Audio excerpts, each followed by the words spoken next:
गफ्फार की माँ, ये किधर है तू? हाँ, मैं इधर बैठी। बस मेरे को लगता है मेरा आखिरी वक्त आ गया है। ना गफ्फार जी पे तेरे को कुछ नहीं होगा। जैसे कुछ नहीं होगा, मेरे को तो लगता है डॉक्टर तसलियां दे रहे हैं। मौत का एक दिन मुकर्रर है, मेरे को लग रहा है वो दिन आज ही है। नहीं ऐसी बातें ना करो। कैसी बातें नहीं करती बेटा।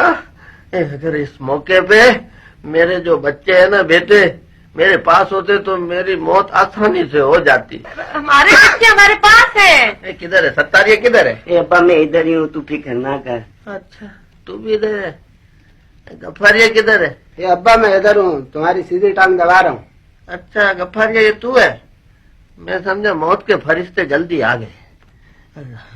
ये सारे तो इधर है, ये जकरिया नजर नहीं आ रहा। अब्बा मैं इधर हूँ, तुम्हारे उल्टे पाँव के पड़ोस में हूँ। सारे बच्चे मेरे इधर है। यही है, सब इधर ही है। इधर ही है। तो उल्लू के भट्टो दुकान पे कौन है?